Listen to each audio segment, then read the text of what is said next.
Welcome to another great edition of The Forum. I'm your host, Sheila Evans. Here on The Forum, we highlight interesting and important achievements, programs, and events within our school system and the Wilmington community. We have another lineup of incredible guests again today. First up, Amy Thornton from the Cape Fear Museum. She stops by to talk about their upcoming summer programs. After that, Imam Abdul Rahman Sharif will tell us all about this year's MLK Junior Community Center Black History Hike. It begins at the MLK Center, then goes around 7th Street to cover the Wilmington 10 and up 10th Street where Williston Normal School will be discussed, before heading over to Castle and 11th Street. And finally, to wrap up the show, Dennis Panichelli will chat with us about the Curie Beach Ocean Life Project. Participants will get the chance to meet with Curie Beach ambassadors for a family-friendly beach walk and educational talk. You won't want to miss that interview. It's another great edition of The Forum, so stick around. We'll get right back with our guests after this short break. Hey guys, this is my teenage friend Rachel. She's cool. Hey. Hey, could you watch the road? Hey, could you watch the road? Okay. All right, well, if we die in a car crash, I want to donate my eyes to my neighbor, Gary. He has a boat, and he sails all around the world. I would love to see that. I don't know if he actually needs eyes, but who would turn on a free pair of eyes, right? Who's that rich? I am joined by Amy Manor Thornton, and she is the Museum Education Manager for the Cape Fear Museum, and we're here to talk about summer camps. So, Amy, tell me what exciting things are going to happen this summer at the museum. The summer is, of course, our biggest season, and that's when we ramp up and we have programming for families every day, all day long, and a lot of really exciting new stuff opening up in July. So it's going to be a big summer for us. Okay. Now, did I hear that there is no entrance fee right now, or admission is free? Yeah, we are free. Cool. We had to close one of our galleries after Hurricane Florence, and so we have been free since we reopened after the hurricane. So anytime we've got these programs that are free with admission, well, there's no admission right now. So Nice. It's a great time to Nice. come. But we are going to open up all of our galleries as of the start of July, and that's when we'll start charging again. Can you tell us about some of the exhibits that are going to open in July? Yeah, this is a fun opening. So not only are we reopening with our 20th century story, which has been redone since Florence, but we are also opening a temporary exhibit, Dinosaur Discovery. So that's going to be a lot of fun. We're excited about that. And what will that look like? So Dinosaur Discovery is very fossil based. Okay. So lots of skeletal models. I think there's a model of a Tyrannosaurus Rex skull, which is always a favorite. A fossil dig, some good family activities in the exhibit are related to dinosaurs and fossils. Okay. Do you think there's like an optimum time for families to visit? For families, I think any time is a great time to come. But what's really nice in the summertime is, I know we all get really busy. When you work Monday to Friday, it's really hard to get a visit into the museum. But in the summertime, from Memorial Day to Labor Day, we're open on Thursday evenings. Oh, nice. And so, you can come by after work. Gotcha. And stop in. Maybe cool off. Yep, absolutely. And we'll have a planetarium show each of those Thursday evenings. So a great time to, pick your kids up from daycare, pick your kids up from summer camp, and just squeeze a little visit in. So will the planetarium shows only be on Thursdays? No, we've got planetarium shows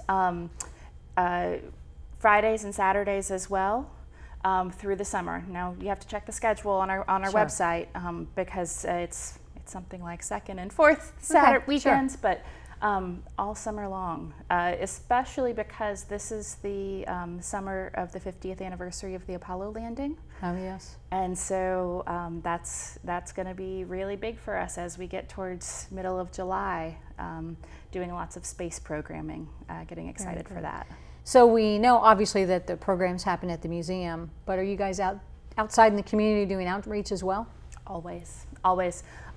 Our goal is to be a community-centered institution, and sometimes that means leaving our museum and getting outside the walls. So we just debuted last weekend our science cycle, which is a lot of fun. It's I think old-fashioned pedal cart kind of thing, but it is for science experiments. And so we had that out last Sunday, and it's going to be out in the community in parks and around on weekends. We're going to put up a science cycle tracker so people can see where else we are in the community.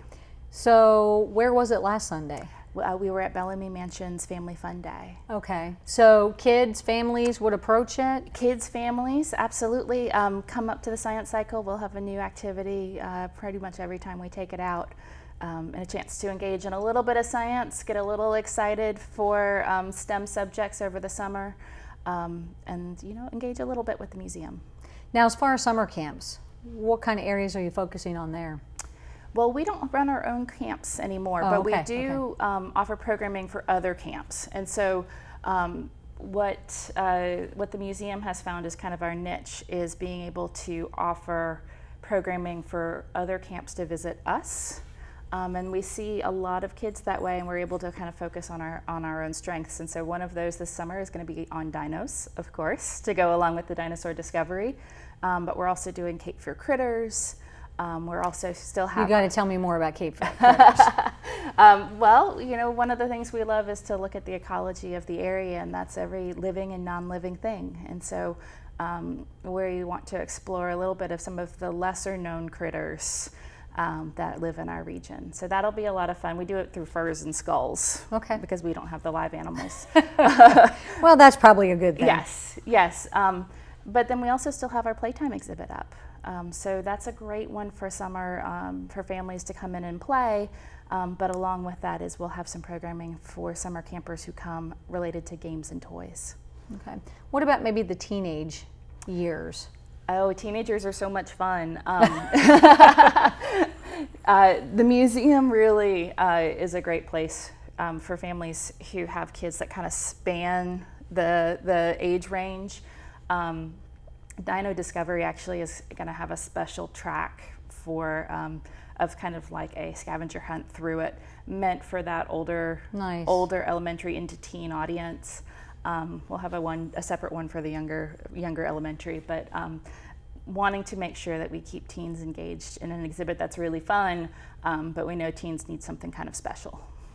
That's awesome. It sounds like it's tailored just for them, and Yeah. that doesn't happen often. Yeah, well, we know that sometimes teens take a little special kind of engagement, but when you can get them engaged, they're just as excited as little ones.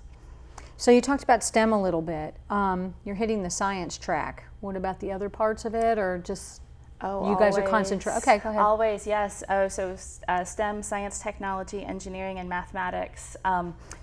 Some of the other programs we're doing over the summer are Girl Scout workshops. Nice. I did those there. Yeah. I did. And we are doing space science for one of them because that's a big focus for us right now, but also our Lego robots, which are always popular. And robotics is something that a lot of troops would struggle to do Right. those badges on their own. Excellent. So anytime we can get the technology and the engineering in, and math, we like to squeeze some math in there too. Well, very good. Learning by accident, it's always good. Absolutely. Well, lots of good stuff going on at the Cape Fear Museum. Thanks so much for coming by and filling us in on all of it. All right, thank you. Be back in a few minutes, right after these messages.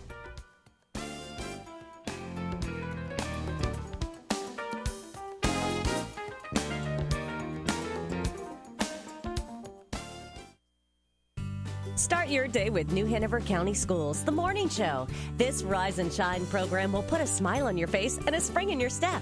Best of all, you'll start the day a little smarter, knowing more about our district leaders and teachers, discovering new frontiers in science and technology, and getting the latest school news from across the district. New Hanover County Schools, the morning show, educating all viewers to achieve today and tomorrow in a global community. Only on this channel. I am joined by Abdul Rahman Sharif, and he is here today to talk about an urban hike, a Black History hike essentially. So tell us about the organizer, the sponsor, what your goal is. The primary sponsor is the city of Wilmington. Nice. And Ms. Kimberly Adams, who is a program specialist for the city, is the organizer of the program. And there are several scheduled throughout the summer. I have two. One is coming up May the 9th, and the other one is June the 6th. So we are actually taking segments of the community and going through the community on a hike, exercise walk, and Nice. discussing some of the Black history in the community. And I'll be going through the areas of from Castle to Ann, Okay. 7th to 11th, East and West. So we hope there's a lot of history in that area that we'll be covering. Very good. Where did this idea come from? Once again, I have to go back to Kimberly, who someone said I had a little history background, if that's true. And she asked me would I be a part of it. And I'm interested in history. Also, I'm exercise buff as well. So I said, yes, I'd like to do that. Awesome. Now, is this new for this year, did you say? I think this is new for this year. Okay. To my knowledge, it's the first time this is taking place. Okay. Do you There's have an several throughout schedule, and several other people will be doing some other ones. And the roster's limited, so like about 15 people to each hike to keep it. Manageable, and they can yes. hear and that Right. kind of thing. So what is the distance? Have you worked all that out? Right about now, we're looking at 1.5 to 2 miles. And this will be back and forth, zigzagging, but we're constantly talking and covering some pretty dynamic information all the time. So for someone who might fear that they can't keep up, they probably can. They probably can. Because you'll be We'll be stopping. stopping, we'll take it slow, and they'll be provided with some snacks and water as we take this really short, informative exercise walk. So what inspired you to get involved with all this? The inspiration for me, I'm a member of Juneteenth Committee of Wilmington, which we deal with a lot of historical facts. And the idea of growing up in Wilmington, being aware of a lot of the history of Wilmington, I thought it would be a good idea to share it with some young people, some newcomers to the city, to see Wilmington not only has a coastal dynamic, but also an inner city historic dynamic as well. Yeah, I was just thinking to myself that outside of the downtown area, things are entirely different than they were 26 years ago when I got here. That's correct. Does that same for the inner city? It's the same. Really, part of what we call downtown now used to be called the bottom. Okay. So the names have changed. There have been some infrastructure changes, street changes, but the dynamic of it all in that downtown is still working its way up to bring the bottom up to what downtown is. Gotcha. So you mentioned Juneteenth. Tell Right. us what that is. Juneteenth is a very historical committee. It goes back to 1865 when U.S. colored troops rode into Galveston, Texas under the command of General Gordon Granger and said slavery is over. The Emancipation Proclamation had been signed 2.5 years early, and they were getting the word 2.5 years later. So we figured from January 1, 1863 to June 1865. And there are many reasons why it took so long, et cetera. I was going to ask you, why does it take, just because of Right. logistics back then? Well, or? I think just because those who had that peculiar institution and were in charge of it, they just kept status quo as it was. Gotcha. Right. Okay. And what do we do here locally for Juneteenth? Locally, the emphasis is on family, Okay. reuniting, appreciating family, because that's what took place when many of the former slaves got word. You know, siblings reunited, husbands and wives reunited, parents reunited with their children, friends reunited, and some people just took the opportunity to leave. They took the opportunity to, I can read in public, and many couldn't read. They might stand against a post and pretend that they were reading, just because of the idea. So Gotcha. Juneteenth was Freedom Day initially, then it became Emancipation Day, and now we have Juneteenth, which is celebrated across the United States, and even outside the country. What are we doing here for Juneteenth? For here, we'll have a big Juneteenth festival on June the 15th at the MLK Center. Okay. That Friday night, we'll have a Juneteenth swing dance at Nice. MLK Center. It's open to the public. Ending the latter part of May, we have a Juneteenth pageant, and we're working in conjunction with the UNCW, Upperman African American Culture Center, to bring in information on the Gullah Geechee Trail that comes up through Georgia, South Carolina, North Carolina. The men of the slaves took in their transitional migration. Wow. Can you preview some of the historical facts that'll take part on the urban hike? We'll kind of give a few, keep it kind of secretive, but we'll be going past where the initial Williston Normal School was. Many people don't know that. We'll be going past Gregory Congregational Church, which was a site that some incidents took place with what became known as the Wilmington 10 situation here in Wilmington. We'll be going past the site where the former Daily Record, the newspaper owned by Mr. Manley, that was burned down during the 1898 coup d'etat, and the Williston stretch that we have Williston Middle School there now, but that whole 11th Street corridor, just about from Castle all the way to Ann, it was Williston Elementary, Williston Junior High, Williston Senior High. The Williston Elementary became Gregory Elementary after a period of time. So we had that whole corridor was Williston. We had the ramp cross from junior high to senior high, which was a big thing to sophomores leaving junior high going to senior high. So there's a lot of history right in that given area. The old MLK Center area, which at one time was a site for a prisoner of war camp. Many people are not aware of that. Recently, that whole area has been named the William H. Murphy III Complex in honor of William Murphy, who was a graduate and came back to help inner city, primarily African youth, be a role model example, teach them athletics and sports, etc. So it's quite a dynamic in that area. Very nice. Thank you. And you're going to keep the rest secret. Yes. How do people sign up for the walk? Well, once again, Ms. Adams has on her the Kim Adams Wilmington NC Gov type website. Signs up. People sign up through her. So she kind of limits it so we can keep it kind of compact and short. But she's the one who's really dealing with the sign up. I have a roster for those who did sign up. Right. But that's through the city. Very good. Well, thank you so much for coming and sharing that information. Thank you for having I've me. not heard about it, and love to hear about new historical things happening in Williamsport. Well, hopefully maybe you can make the walk. Cool. Right. All right. Thank you so much. Thank We'll you. be back in a few minutes, right after these messages.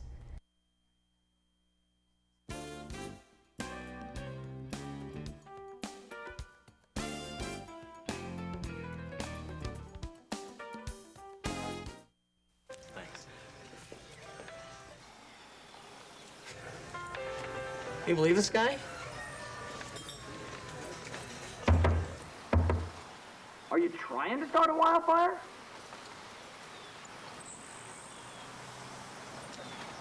Sorry. Pass the honey? 9 out of 10 wildfires are caused by humans. Only you can prevent wildfires. I have Dennis Penicalli with me. He is chairman of the Shoreline Access and Beach Protection Committee, and that's at Curie Beach. Dennis, tell us, what is this Ocean Life project? Well, it's a new project that Curie Beach and our committee is starting this year to educate visitors and residents on sea life and environmental factors that affect our shoreline, then trying to make it a safe and pleasurable experience for everyone to come and visit the beach. Okay, and what's the purpose of it? Obviously some education, but beyond... Well, we have found over the years that our visitors and some new residents come in, they often ask the same questions. What do I do on the beach besides sit there and get sunburned? But, you know, searching for seashells, shark's teeth. We going to educate them on what's the importance of the dune structure and why do we ask people to stay off the dunes rather than walk through the dunes. About environmental factors, trash, plastic. People ask about turtles. So we thought that it would be a good opportunity during the summer to educate people and to give them a chance to walk on the beach and ask questions. So who will be conducting the talks? These are residents of Curie Beach, all volunteers. Nice. They've been going through a series of training and educational seminars. And we've brought in experts on fossils and rip currents and dune structure over the years. So we are looking forward to educating the populace. Okay, so we've talked about some of the topics that you're going to cover. Any related activities that will be done at the same time? We are going to be offering some activities for children on the beach. Excellent. And you know, how do you build sand castles? What can you find in the sand? Mole crabs and coquina clams and things such as that. So it's going to be a family-based activity. Very good. So for all ages. Well, obviously we said it's for families, so you would recommend that anybody attend? We recommend residents from Curie Beach, long-time, short-time residents, visitors, families, almost anyone who is interested in learning a little bit more about the shoreline and the environment. And when will these typically take place? We are going to offer them on Sundays, starting June 9th, running through August 18th at 7 p.m. Every Sunday evening. And there'll be a couple of our ambassadors there to take people on the beach and answer questions and give them some information. And where will they start? We're going to be starting this at one location. It's at N Avenue Access in Curie Beach, which is at the north end of the Curie Beach Boardwalk. Very good. And you said it will start June 9th through August 18th. Do people have to sign up? Do you just want to show? What do you think this is going to look like? I'm hoping that it's the start of the week, vacation week, when people come in. And we hope that it's sort of the initial activity. That they can come to us, be educated, learn something. Where do I find shark's teeth? What do I do on the beach? How do I stay safe? It's I think going to be a wonderful way to start the week if they're here for a vacation, or if the residents and they just want to learn a little bit more about what's our beach like? What's the history of Curie Beach? We'll be giving some facts on the history of the beach as well. So how did you all get together with this idea? Well, we have some wonderful educators in our committee, and we were talking one day about what are the things when we have our visitors come and they ask us, and we all said, well, they ask the same sort of questions, and we spend a lot of time on the beach answering these questions. So why not do that for everyone? Very good. How was your committee organized? We're all volunteers. We have responsibility for making sure that our accesses, North Carolina requires that we have public access to the beach. We want them to be safe. We want them to be available to everyone, including people with handicaps. And we also have responsibility for educating people in general about the rules and regulations on the beach. So our committee has been in place for many years, and we continue to try and improve our access. So you talked about having an expert talk about rip currents. Who is that likely to be, like a lifeguard or town safety director? Our volunteers will be, but we have met with Ocean Rescue, excuse me, and other experts on the beach about what are the warning signs. When can you expect to see rip currents? How do you identify a rip current? What do you do if you get caught in a rip current? So it's very important that especially people who aren't used to the ocean understand there is dangerous conditions, and to monitor and listen to the lifeguards and look at the flags. The lifeguards put up flags warning if it's safe or not safe to be in the water. Right. To me, that sounds like one of the most valuable things that you can... It is. We unfortunately lose every year people to drownings due to rip currents, and it's one of the first things that we'll be talking about every day. I was lucky enough to have a lifeguard supervisor, if you will, I guess he was at Carolina Beach, show me what it looked like, and I was like, oh, wow. Yeah. That was a long time ago, but it was really valuable. It is important. Many people who aren't familiar with the ocean, who come to our beaches, sometimes don't recognize that even small waves can be dangerous sometimes. Very good. So remind us when and where. Okay. Every Sunday at 7 p.m. At the N Avenue Access in Curie Beach. Very good. 7 o'clock on Sundays. 7 o'clock on Sundays. Very good. Thank you so much for giving us an update, and what a great opportunity for Curie Beach to show off some knowledge. Well, thank you very much for having me. We'll be back in a few minutes, right after these messages.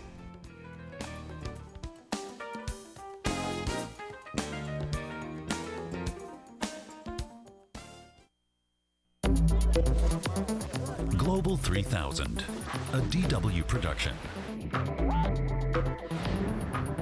Little things can have a huge impact throughout the world.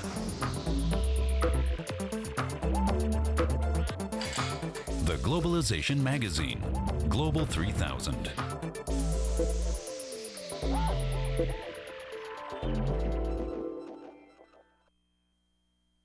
We hope you've enjoyed our program today. Remember, there's a lot of great events and programs going on this summer at the Cape Fear Museum. To learn more, please visit capefearmuseum.com. The MLK Junior Community Center Black History Hike is coming up June 6th at 10 a.m. in downtown Wilmington. You can find out more now by heading over to wilmingtonnc.gov. It's sure to be an exciting and educational experience. If you would like to read more about Curie Beach's Ocean Life Project, please visit townofcuriebeach.org. They have several events going on all summer long. And if you ever have any questions about the topics that we discussed here on the show today, please call the school system's public relations office at 254-4106 or check out the school system's website at www.nhcs.net. I'm Sheila Evans, and thanks for joining me today.